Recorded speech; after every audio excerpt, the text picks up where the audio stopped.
She did it again, right in front of everyone. Not the whispering, not the inside jokes, not the casual dismissals. No, this time it was the fork. The fork. Let me explain. We're sitting at this long, candlelit table at Roche's, one of those places where the appetizers have fewer calories than the menu font size, and there's always a guy in a vest pouring water like he's baptizing you. Everyone's dressed like they were promised a red carpet. I'm in my navy sweater, the one she said makes me look soft. She meant it as a compliment, I think. Anyway, we're halfway through dinner when Mandy, my wife, turns to the group, eyes wide like a sitcom actress about to deliver a punchline, and says, "You guys watch this. He doesn't know how to use a salad fork." I swear. I freeze mid-bite. The table turns. All eyes on me. And then she switches my fork, physically reaches across my plate, and replaces it with the smaller one. "There you go, honey. So proud of you." Everyone laughs. Even the waiter smirks. And me? I nod like some clown caught holding his own punchline. I would have said something. Should have. But you know when you're so embarrassed your tongue feels like it's tied in duct tape? That. And that's when her friend, Aubrey, leans toward her and says, almost too gently, "Hey, let's go outside for a second." Just like that. No warning. No reaction. Mandy stands, adjusts her dress like she's about to accept an award, and follows Aubrey out the side door. Like it was scripted. Now here's the thing. This wasn't just a smoke break. This wasn't a bathroom mirror selfie moment. This was something else. Something planned. Because when they left, they both took their phones, but only Mandy left her purse. And me? I sat there staring at a fork I wasn't allowed to use, wondering what the hell just happened, and why Lana across the table looked like she already knew. They were gone for 18 minutes. And when Mandy came back, she had a different expression. Not guilty. Not apologetic. Just satisfied. By the time Mandy sat back down, my steak was cold. Everyone was laughing about something. Probably a story I hadn't been invited into. And my brain was trying to reverse engineer what the hell just happened out there. I kept running that scene over and over in my head. Aubrey's low voice, that sly glance, the way Mandy immediately followed without hesitation. Not a question, not a word to me. She slid back into her seat like nothing happened. Like she hadn't just disappeared in the middle of dinner with her friend who, by the way, had the kind of stare that could make a priest rethink his choices. Mandy picked up her wine glass, took a slow sip, and caught me looking at her. Not intensely, just studying her. She raised her eyebrows at me as if to say, "What?" I didn't ask, but I should have. Instead, I smiled like a coward and said, "You okay?" She nodded, still sipping. "Just needed air," she said casually. Aubrey was feeling dizzy. You know how she gets. No, I didn't know how Aubrey gets. I'd only met her once before, at a Halloween party where she was dressed as a witch but acted like a queen. I also didn't ask how standing alone with someone for 18 minutes cured dizziness. I let it slide, like I always do. Then came the message. While everyone was focused on dessert, my phone buzzed in my lap. Normally I wouldn't check it. I hate being that guy, but something told me to look. It was a text. From an unknown number. No name. Just one line. They were kissing behind the fence. Thought you should know. I froze. My hand trembled. I read it again. And again. At first, I thought it was a prank. Or spam. But then I looked up from my phone. And saw that Lana, Mandy's coworker who always gave me just too much eye contact, was staring right at me. Not smiling. Just watching. She glanced at my phone, then back at my face. And then she slowly turned away. What the hell was happening? I excused myself to go to the bathroom. Mandy barely looked up from her creme brulee. Inside the restroom, I locked the stall and leaned against the door. The tile was buzzing. I didn't know what to do. Should I ask her right there? Should I wait until we get home? Should I pretend I didn't see it? I looked at the message again. No punctuation. No signature. Just brutal truth. And then I made my second mistake of the night. I tried calling the number. Straight to voicemail. But the voicemail message wasn't generic. It was Aubrey's voice. That's when my stomach turned. Because if the woman she walked out with was the one kissing her, then who the hell just warned me? And more importantly, why? I didn't sleep that night. Not because I couldn't. Because I wouldn't. My mind wouldn't let me. Every time I closed my eyes, I saw Mandy laughing with Aubrey, stepping outside, coming back different. And that message, God, that message, burned itself into the back of my eyelids like neon signage. They were kissing behind the fence. Thought you should know. I didn't confront her when we got home. I couldn't. She was already brushing her teeth when I walked in from the garage, like it had been just another Saturday night. I watched her in the mirror, the way her eyes avoided mine. She hummed some song, probably to make the silence seem less like a verdict. So I waited. She fell asleep faster than usual. I lay awake staring at the ceiling fan, trying to put together 1,000 disjointed pieces of a puzzle I didn't know I was part of. The next morning, she left for yoga. Same routine, same tight black leggings, same fake yawn followed by, "See you in an hour." I waited exactly 5 minutes before I grabbed my hoodie and keys and went straight to her car. I wasn't looking for anything specific. I just needed to know if the paranoia had roots. The first few minutes? Nothing. Same chaos as always. Makeup bag on the passenger seat, reusable water bottle half full, a mint that had fused with a receipt in the door pocket. I opened the glove box. Nothing but expired registration and lip balm. The center console? Loose change, parking garage ticket, a hair tie. And then I saw it. A paperclip, bent into the shape of a heart, resting in the cup holder like it had been placed there. Intentionally. At first I thought it was a coincidence. But Mandy doesn't use paperclips. She works in an art gallery. She's digital. Everything is QR codes and calendars. The only person I know who does use paperclips, specifically twisted into shapes when she's bored, is Aubrey. I know that because the first time I met her, she twisted a paperclip into a star during a boring charades game and handed it to Mandy like it was a rose. Back then I thought it was quirky. Now, it felt like a signature. I grabbed it, stared at it, turned it over in my hand. It was cold and sharp and innocent in appearance, but my hands were sweating. That's when I noticed something even more bizarre. On the passenger side floor mat, peeking out just barely from beneath the seat, was a receipt. I pulled it free. It was crumpled, like someone had shoved it there quickly. It was for a gas station. Timestamped 11:26 p.m., 10 minutes after we got home the night before. Only, we didn't stop for gas. I hadn't heard the car leave. She'd been in bed by then. Or so I thought. Then came the worst part. The name on the receipt. Prepaid, $30, Pump 6, Redcrest Station, M. Walsh. M. Walsh. Mandy's maiden name. A name she never uses anymore, unless she doesn't want to be traced. And Redcrest Station? That's not even on the way home. It's out past the community park, near the backwoods trail. Near the fence. My hands were trembling. I sat in the driver's seat of her car holding a bent paperclip and a receipt signed with a ghost. And for the first time in our 7-year marriage, I felt like a stranger in my own life. That's when I knew. I couldn't unsee it. I couldn't ignore it. This wasn't a one-time thing. This was a pattern, and I had just pulled the thread. It took me all of 20 minutes to convince myself to get in the car. I didn't even tell anyone I was leaving. Didn't take my wallet. Just my phone, the crumpled receipt from Mandy's passenger floor, and the bent paperclip now burning a hole in my pocket. I wasn't thinking straight. I was obsessed. Every breath I took felt like it was filtered through suspicion, and the only way to silence it was to go there. I had to see it. I had to see what she thought I wouldn't.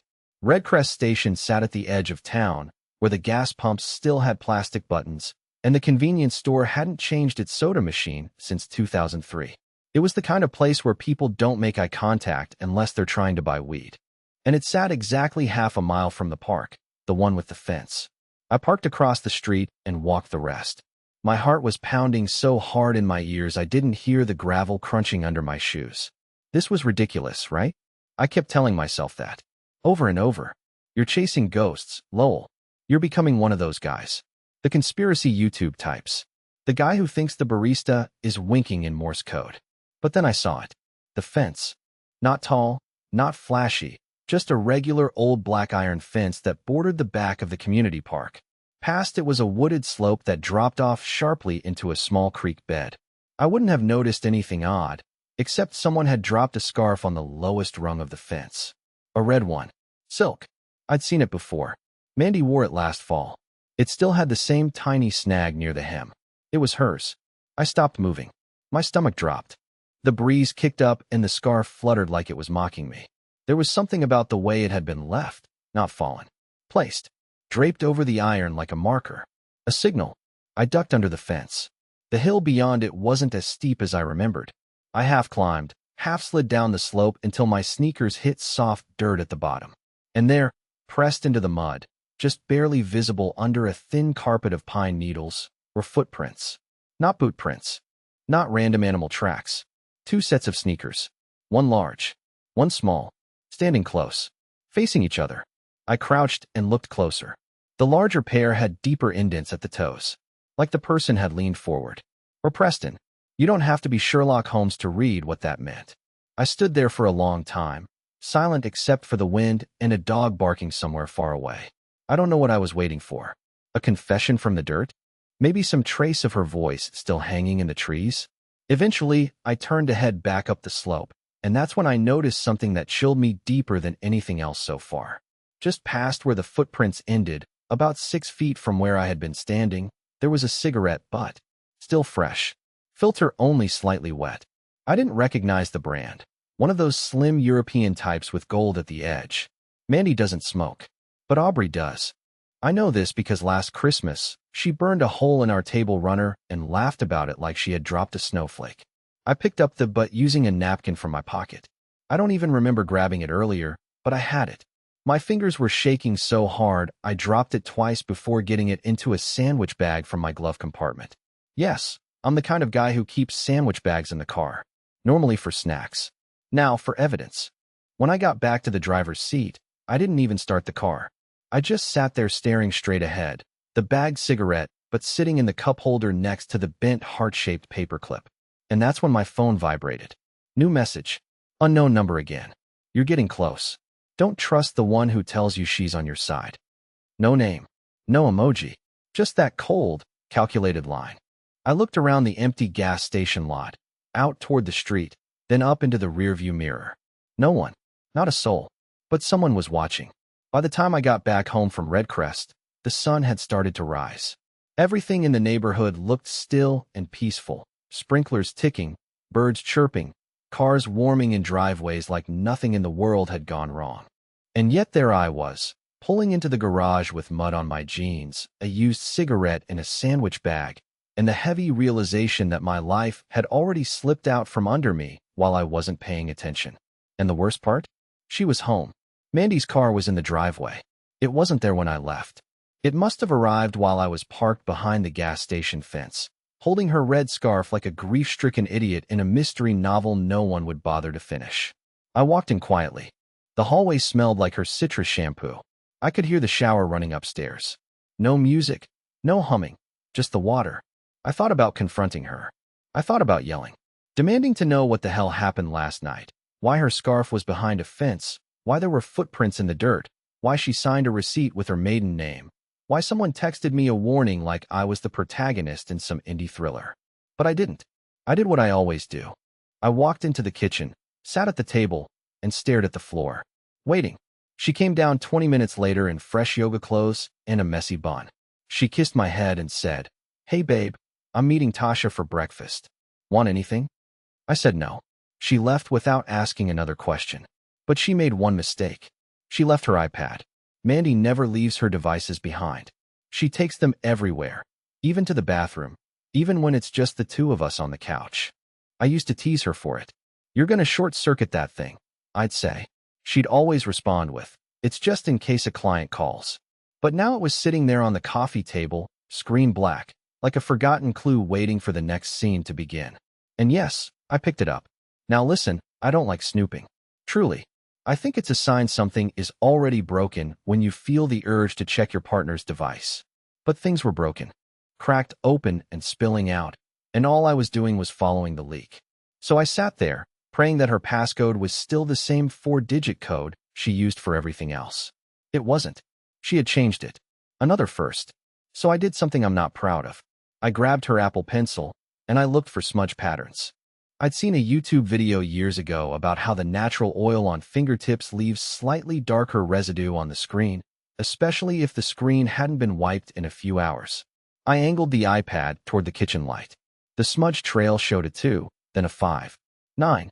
8. I typed in 2598. Nothing. I tried 2859. Nothing. I reversed combinations, tried her birthday, tried her sister's birthday. Then I remembered something. Mandy once told me her high school locker combo was her forever lucky code, 8295. I typed it in. Unlocked. Heart racing, I navigated to her messages. I wasn't even sure what I was looking for. Texts to Aubrey? Deleted. Messages to Lana? Sparse, boring. I searched by keywords. Fence. Red crest. Scarf. Nothing. Then I checked her calendar. Tuesday, 2:15 p.m., gallery prep with Juno. Tuesday, 3:30 p.m., inventory lockup. Tuesday, for 10 p.m., private showing, do not log. That one hit me like a hammer. Private showing? Not logged. Mandy runs a small art gallery downtown, mostly local stuff. Oil paintings, sculpture, the occasional weird performance art piece that makes you question capitalism and your childhood all at once. I've been there dozens of times, but I had never heard of a do not log event. It felt deliberate, like she was hiding something off the books. So I drove there, parked 2 blocks away, and waited until she left for her breakfast with Tasha. I had a spare key. She gave it to me last summer when her intern kept forgetting to lock up. Said, just in case, but don't snoop. I hadn't used it until now. The gallery was cold and quiet, with a faint smell of paint thinner and fake citrus. Her office in the back was neat, too neat, but I didn't look for receipts or love notes. I looked for cameras, and I found one, small, white, dome-shaped, tucked into the corner above the office door. I pulled the laptop out from the drawer beneath the desk, logged in with the admin credentials I helped her set up 2 years ago, another thing she probably forgot, and opened the surveillance folder. Everything was boring until last Tuesday at 4:10 p.m. The camera showed Mandy unlocking the front door from the inside. She peeked out, looked both ways, then let Aubrey in. Aubrey was wearing a long gray coat and heels. They didn't talk much. They didn't browse the art. They went straight to the back. I fast-forwarded. Nothing for 7 minutes. Then they reappeared on camera. Mandy looked flushed. Aubrey's coat was open. Their eyes didn't look at the camera. They looked like people who thought no one was watching. Aubrey leaned in and said something. There was no audio. Mandy laughed. Then Aubrey kissed her neck. On camera. In her gallery. On the clock. In the same gallery where we hosted our anniversary party last year. I closed the laptop. Sat in the chair for a full 10 minutes. She had been so careful, but not careful enough. I didn't go home right away. After watching that footage, Aubrey's hand brushing Mandy's jaw, the intimacy in her laugh, the casual boldness of doing it under a working camera like it was some private joke. I couldn't bring myself to walk through the door of our house and pretend like the world was still round. My legs felt like they were full of wet concrete. My mouth tasted like old pennies. I sat on the gallery's floor in the storeroom, between a sculpture of a melting violin and a painting called Grief in acrylic, wondering how long this had really been happening. Not just the affair, the performance. How long I had been cast as the harmless husband, the man too quiet to notice he wasn't just being lied to. He was being erased. When I finally stood up, it was because I noticed something sticking out from behind the filing cabinet, a cardboard edge, maybe an inch of it poking out at an angle, like someone had dropped it in a hurry. I pulled it loose. It was a photo, framed.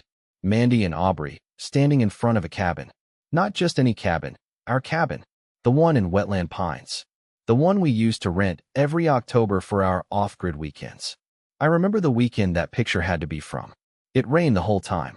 Mandy had claimed she was going up alone to unplug and write a few ideas for the fall showcase. I offered to go with her. She said she needed space. She said it kindly. She said it convincingly. Aubrey was there the whole time. In the photo, they're wearing matching flannel, holding hands. I stared at that picture for a long time, my thoughts sliding into each other like melting ice cubes in a glass I didn't ask for. There's something about seeing someone you love in a picture they never told you was taken, something ugly.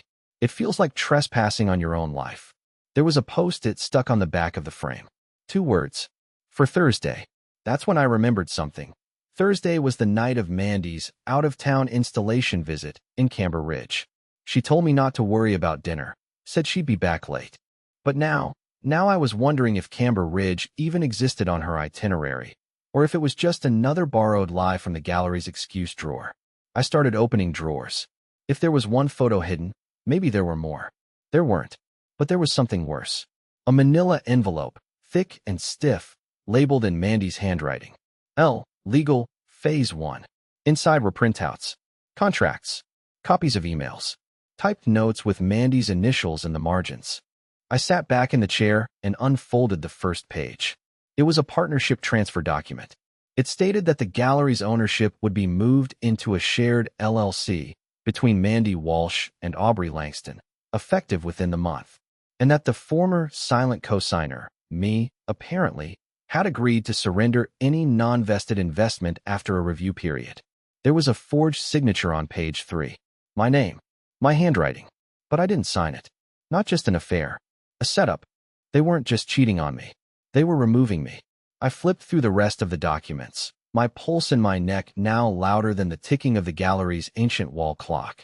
I recognized phrases from emails I'd written, language that had been copied and pasted into their justification memo, twisted to imply that I had stepped away from financial oversight. There was a fake resignation email printed at the back, dated 2 weeks ago. I never wrote it, never saw it. They were planning something. They still are. It wasn't just personal. It was strategic. I felt cold all over, like my body had left the room and only the memory of being alive had stayed behind. I looked at the framed photo again. Aubrey's hand on Mandy's back. Their smiles. The casual boldness of people who didn't fear consequences, who thought they were smarter than everyone in the room. I put the papers back and took photos of every single one with my phone. Front, back, margins, everything. My hands were steady now. Calm. Like I was floating outside of myself. I texted Lana. Yes, Lana, the coworker who warned me at the dinner, the one who sent that anonymous text about the kiss behind the fence. I wasn't sure before, but now? I knew it had to be her. I simply wrote, I need to talk. Now. Face to face.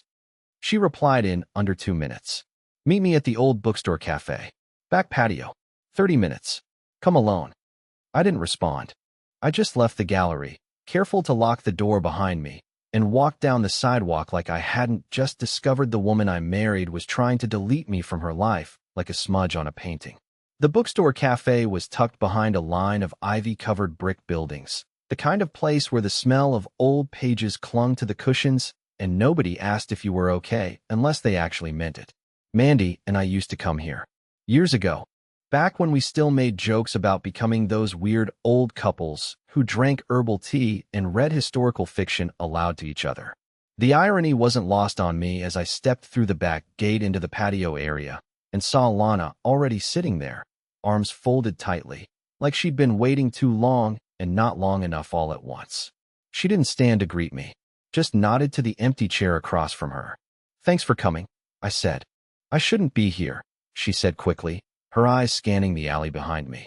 I'm risking a lot just talking to you. Why? I asked. Why help me at all? She sighed. Because I used to be like you. Before I knew what they were capable of. Something in the way she said they sent a chill down my spine. Lana leaned forward, voice hushed but urgent. This isn't just about your wife sleeping with Aubrey. That's the distraction. That's the surface. The real story is what they're building, and how they're going to use your name to do it. I didn't interrupt. I let her speak. According to Lana, Mandy and Aubrey had been plotting this for almost a year. At first, it was subtle. Mandy would bring Aubrey to gallery board meetings, introduce her to vendors, whisper about expanding the brand and creative synergy. But it didn't stay subtle for long. Within 6 months, Aubrey had moved into the financial side of the business, quietly helping Mandy push me out of decisions I didn't even realize were still being made. They forged my name on at least 4 documents, some related to property leases, others to grant applications. And the worst part? One of those grants was federal. They're laundering through the gallery, Lana said, deadpan. My mouth went dry. Art installations that don't exist. Shows that were never booked. They apply for state and city funds using your name and credentials, then quietly cancel the events and pocket the reimbursements. I felt like I was going to throw up. How do you know all this? I asked. Because 6 months ago, they tried to bring me in. That stopped me cold. They said it'd be harmless, she continued. A little creative accounting, some ghost exhibitions in cities where no one checks. They offered me a 5% cut to handle logistics and backdate the event reports. I said no. That's when things changed. I stared at her, barely breathing. Mandy iced me out. Stopped inviting me to planning meetings. Told clients I was burned out. Then the anonymous email started, accusing me of incompetence, of theft. HR opened an investigation, but there was no evidence, because it was all fabricated. My hands were gripping the arms of the chair so tightly, I thought the wood might crack. They're not just cheating on you, Lowell. They're using your identity to defraud the city. You're on contracts as a co-signer. You're listed as the fiscal sponsor for at least 2 of the grants. If this blows up, and it will, you won't just be humiliated. You'll be liable. For a moment, the world felt too quiet. The hum of patio string lights. The buzz of a distant lawnmower. Lana's voice dropped lower. I have documents, she said.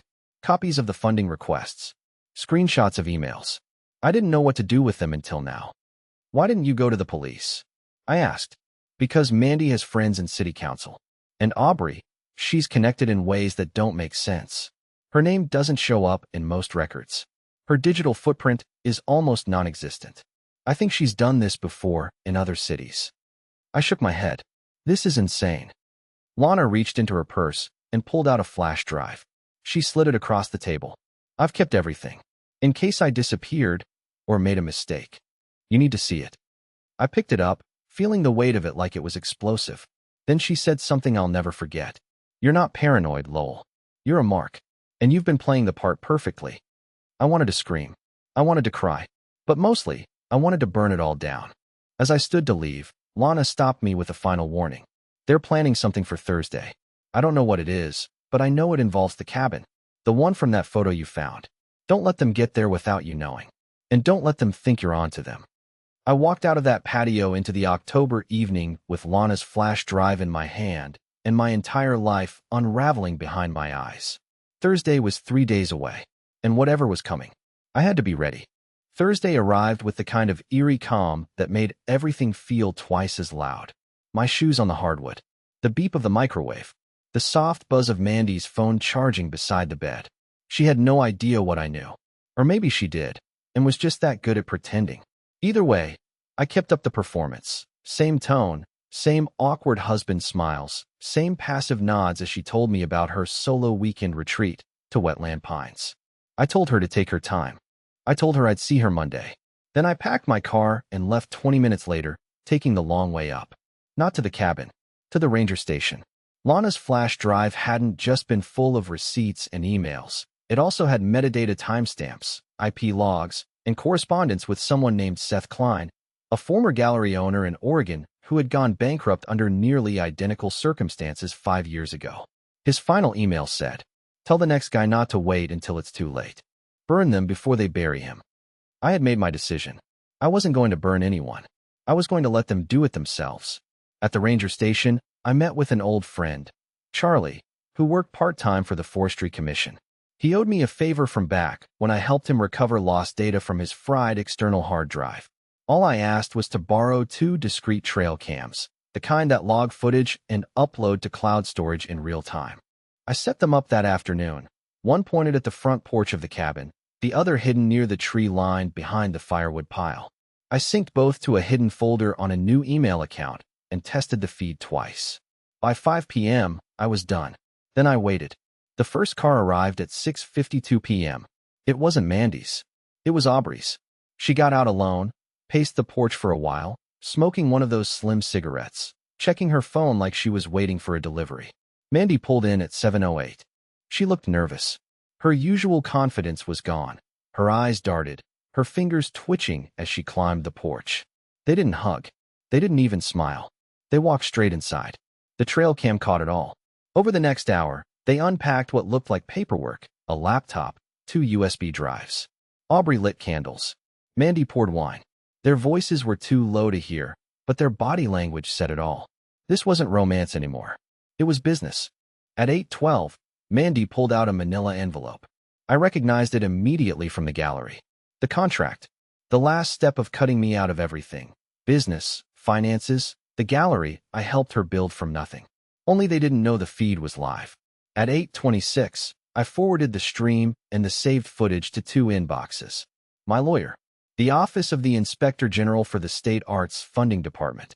At 8:43, I drove up the final mile and parked in the clearing behind the cabin. My heart was pounding in my throat, but I was done being the passive, awkward, disposable man they thought I was. I walked straight to the door and knocked. No hiding. No waiting. Mandy opened the door. Her face drained of color. Aubrey stood behind her, half smirking. I didn't let them speak. I know everything, I said, calm but louder than I expected. The forged signatures. The ghost grants. The resignation letter I never wrote. The real reason you've been meeting at this cabin. I have video. I have documents. And I've already sent it to the people who matter. Mandy stepped back. Lol, you don't need to explain, I cut in. Because I'm not here to argue. I'm here to end it. Aubrey moved forward. You're bluffing. No, I said, stepping inside. But you can. They stared at me. I pulled out a plain envelope and placed it on the table. Inside was a mutual dissolution agreement, prepared by my lawyer the night before. It legally severed me from the gallery, removed my name from future filings, and relinquished any claim to the business, under one condition. They signed a full confession, notarized, and submitted to the Grant Commission by Monday morning. No confession? Then the footage went public. The full email trail. The falsified signatures. Everything. You can take the win, I said. Walk away. Keep your little empire. But own what you did to get it. Mandy stared at the papers for a long time. Her hands shook. For the first time in a year, I saw the real her again, not the performer. Not the planner. Just the girl who once told me I made her feel safe. She took the pen and signed. So did Aubrey. It was over. I left the cabin with the original copy of the confession and a hollow kind of peace. Not triumphant, not smug, but free. Over the next few weeks, the gallery was audited. Mandy and Aubrey were forced to pay back nearly $60,000 in grant money. The story didn't make the news, but within the community, people whispered. Investors pulled out. Vendors backed away. The gallery survived, barely, but Mandy's name would never be trusted the same way again. As for me, I moved out. Got a tiny apartment with a patio just big enough for one chair and a coffee table. I started freelancing again, designing small art websites for local creators. I even joined a jazz vinyl club and met some people who don't look at me like a mistake that needs covering up. Lana? She's doing fine. We still text, sometimes. We're not anything, really. But she was the first person who saw me drowning and decided I was worth saving. That counts for something. Sometimes I still think about the dinner party, the fork, the red scarf, the paperclip. The moment I realized everything was broken. But more often, I think about the knock on the cabin door. And how it was the first time in years I didn't feel afraid to be myself.